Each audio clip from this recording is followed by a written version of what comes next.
Welcome back to the Untriggered Parenting Podcast with me, Paula Sampson Lawrence.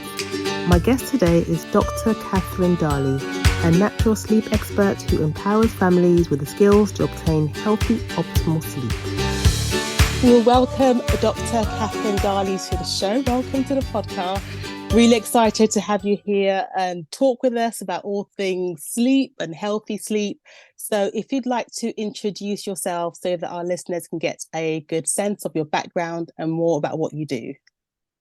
Yes, so I'm a naturopathic physician in the country of the United States, and my whole focus, my adult career has been on sleep. I've worked as a research assistant and technologist doing the overnight sleep studies when I was in medical school, and now for the last 20 plus years, I've seen patients, people of all ages, and actually my favorite age group to work with around their sleep are teenagers. Whenever someone comes in with a child who needs sleep, I really think of it as a family sleep plan, because if parents don't have the sleep that they need to be well rested, then it's hard to be consistent with the parenting plan and the sleep plan for the whole family. That is so very true. Now, I know that obviously adults have this figure in their head of 8 hours, you've got to get 8 hours sleep, and it's, different for different age groups.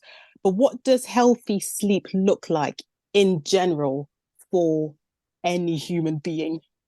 Yes, for people of all ages, it's both a quantity and quality issue. You want to be sure to get the number of hours of sleep that you need, because each hour of sleep is doing a function for you for your day. So that's important to keep in mind. And then you want to make sure also that the hours that you're in bed sleeping are good quality and they're not interrupted by environmental disturbances or internal disturbances, which would be the sleep disorders, obstructive sleep apnea, restless legs, etc. There's actually 58 sleep disorders. So there's some that are quite rare and have more just interesting presentation.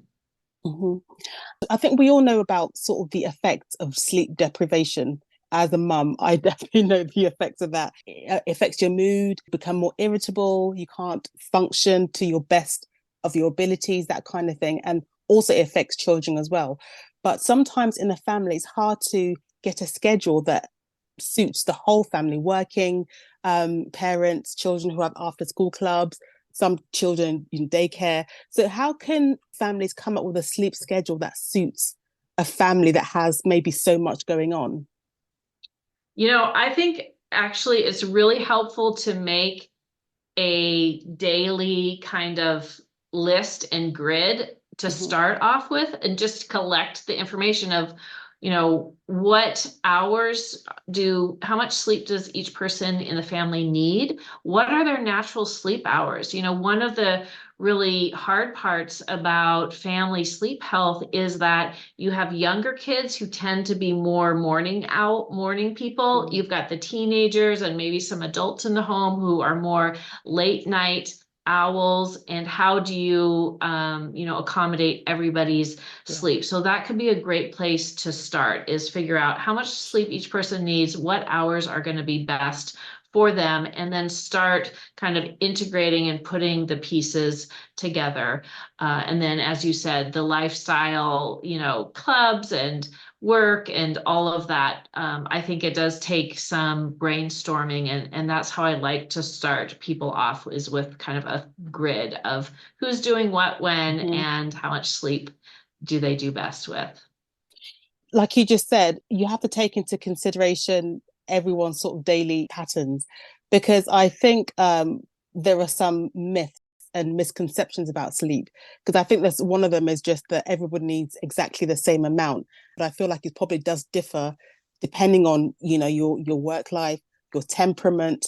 Everyone's different. So what are some sort of sleep myths and misconceptions? Yeah, so that whole idea of 8 hours.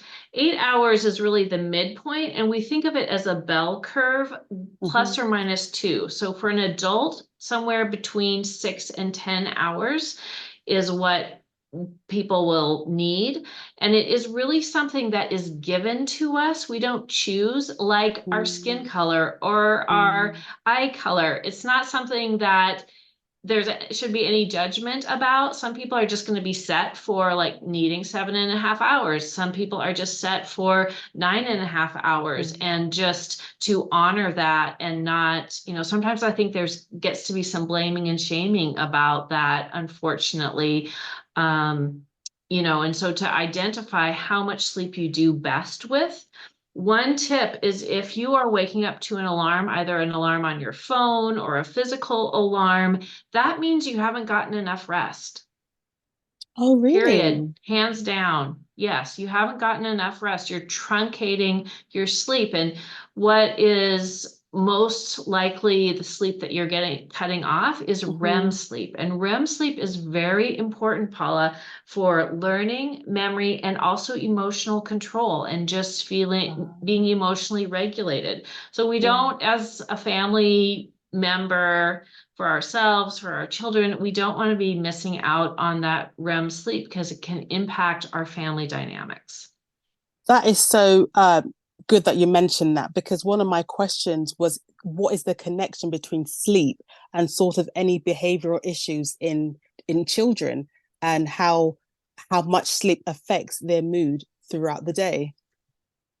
Yeah, it's really quite profound, and one of the reasons I wanted to be here on this podcast with Mm-hmm. you, because what we know is that when parents are sleep deprived, they're Mm-hmm. not able to do as much positive parenting, particularly in the evenings, as we are, we're at the end of our day too. We're tired, we worked hard, Yeah. right?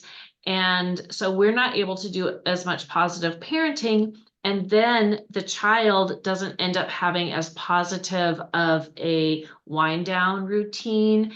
And therefore, it makes them have more difficulty falling asleep and more disrupted sleep.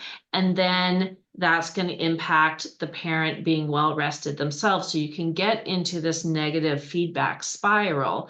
Mm-hmm. That's why whenever I have a child come into my office, I do a little bit of work on the parent's sleep, just making sure whatever adults are involved, they have enough time to get the sleep that they need so they can be patient and create that really calming routine and environment for that last hour before the child's bedtime. And just actually very quickly, I just had a thought, because I had a parent come to me, and the whole thing about winding down at bedtime, and her little boy does not wind down at bedtime. He's very sort of active, and he wants to jump around, and then she gets really frustrated with that. And one Yes. thing I advised her was to maybe allow him to express that energy, just build that time in for him to do that, and then you can set the boundary that says, okay, now we need to start getting ready for bed. I think kind of cutting that out completely from him when he really wants to move his body is probably not the right thing to do, because it's best to work with it, as opposed to against it. I just wanted to get your thoughts on that, on kids who are a bit overexcited at bedtime. Right. I'm glad you're bringing this up because um, as adults, we can sometimes miss how younger ages aren't having the same experience. What we see with adults and older teens, when they get tired, Mm-hmm. they start slowing down. But with those pre-adolescents, before puberty hits, the younger children, when Mm-hmm. they get tired, they actually get more active and become kind of hyperactive. And I think of it as maybe an effort to compensate that feeling of sleepiness, but it's very well established that kids before puberty, when they're tired, they are going to get wired. Mm-hmm. And so a good strategy, actually, if a child is in that overactive right before bed, is to move their bedtime Yeah. earlier to Mm-hmm. the point where they're calm. And I remember when my daughter was 3, 4 years old, she'd take her bath, and I would know if I missed bedtime, like the right bedtime, that it would turn out to be the pajama chase game. You know, she'd get out of her bath, little naked noonie, and she'd be running around the house. And I'd be like, it's bedtime, time to get into your pajamas. And she'd just be like, oh, wild. Yeah. And so if that's the dynamic in the home, then I would think, oh, this child is probably not getting enough hours of sleep, and we need to move the bedtime earlier. You know, and that can be hard for families because you work, Mm, you pick up kids from school or after school care, you fix dinner, you're like, go, go, go. And then you want to mm, enjoy your kids, right? Play yeah. with them, have some time. But, you know, for the younger kids, going to bed at 7:30 is probably the right time for their body clock. Mm. I read somewhere, I don't know if this is correct, that when your child starts yawning and doing that whole display of tiredness, that you've actually missed you've missed that window. You've got to do it just before they start exhibiting those signs, and then it's easier to get them into bed. Once they start yawning and things, you probably should get going to get them into bed. Right. Otherwise, you're just about to miss that window, because when that window Yeah. gets closed, is that second wind, and that's when it's over really, because now you're going to get frustrated. They're no longer sort of tired, and now you're going to have to wrangle them into bed. Yes. Right. And yeah, that is absolutely true. Once they start yawning or behaving tired, you probably Mhm. have like 10 or 15 minutes to whisk them into Let's bed. go. And that's not, you know, that's not really enough Not time for not ideal. a more relaxed Yes.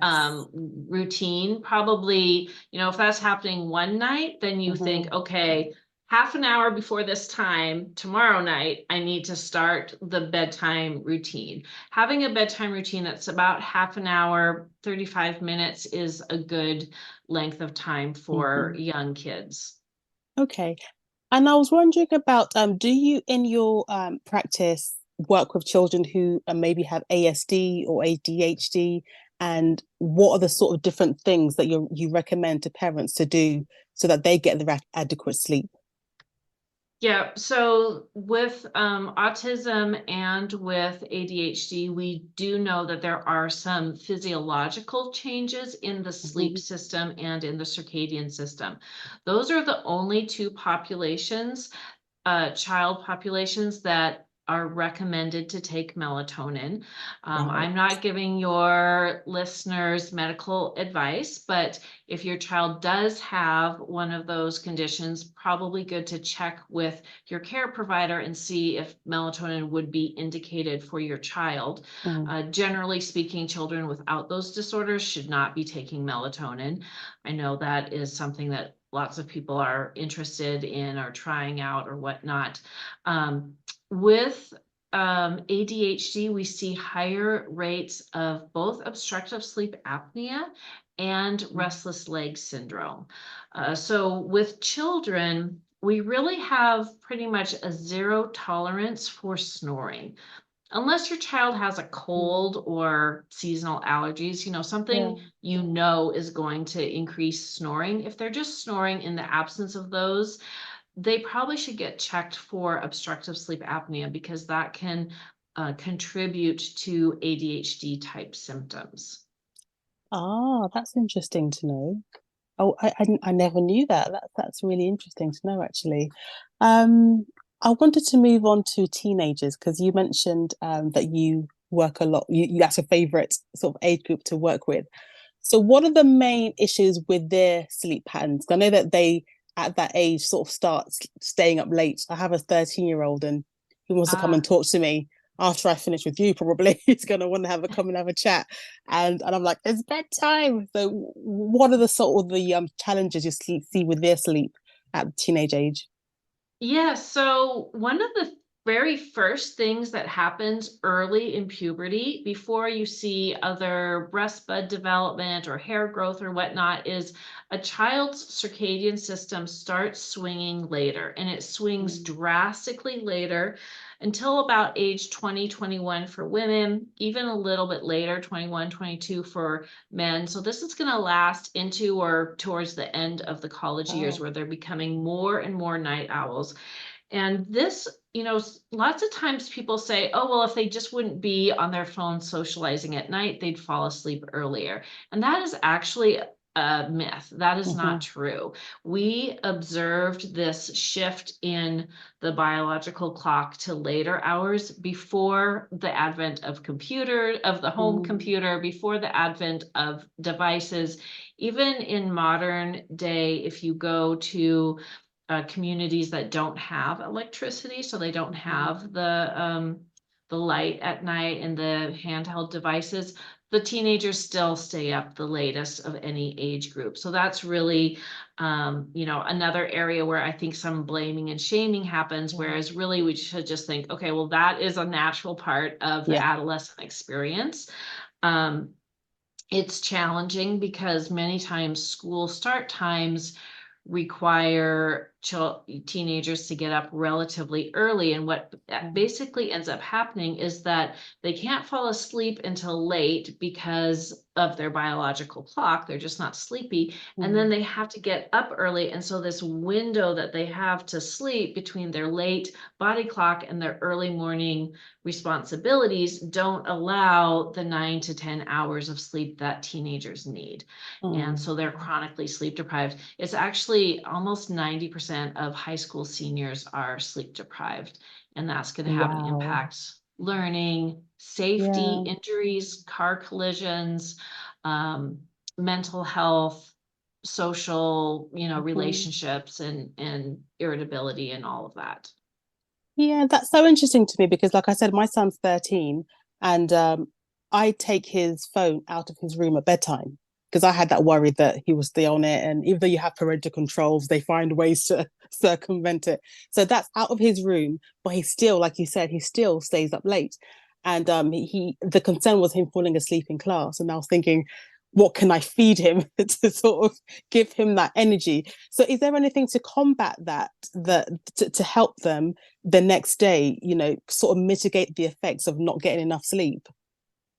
There really isn't. I mean, you Mm, can strategically use caffeine. And when I say strategically, if mhm, you don't take caffeine every day and you save it for tests mhm, or sports competitions, it does have a little bit of a performance enhancing effect, but you wouldn't want to use it on a regular basis. mhm, For sometimes actually having a nap lifestyle will help teenagers if they can't fall asleep till late and they have to get up early. Maybe they're getting, at best 6.5, 7 hours at yeah. night, but they need 9. So they go to school, they come home, they take a nap right away, like a solid hour and a half nap, and then they'll be restored by the nap. And also their body clock is like raring to Mm, go at 4 o'clock, 5 o'clock in the afternoon. And then they could have a much more productive evening. yeah. That can be a strategy. And one of the things for adults to think about, sometimes we lose sight of, oh, what was it like when we were a teenager? Yeah.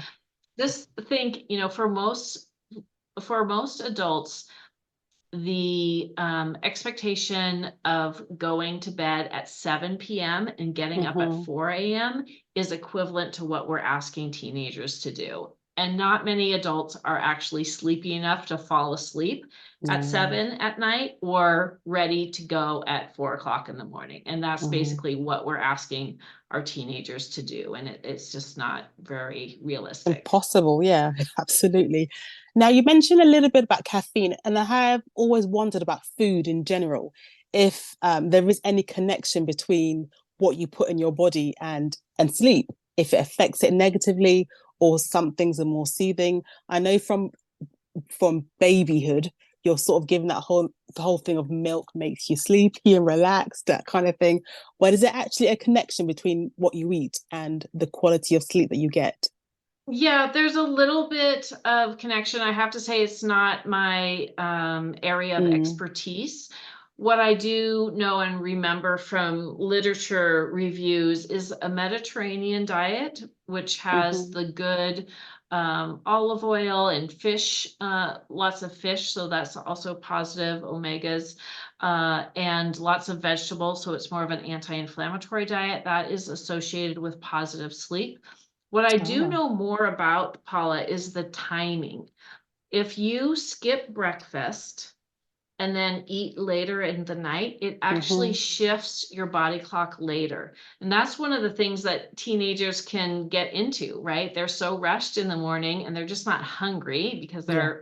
their body's set to be asleep, that they end up skipping breakfast and then they're Hmm. eating later at night. And that can actually make the problem worse. So for anyone who is Oh. finding it difficult to fall asleep at night, if you're skipping breakfast, you might shift your whole eating window earlier. So have breakfast, have lunch, Hmm. have an earlier dinner. That should help with falling Yeah. asleep earlier in the evening.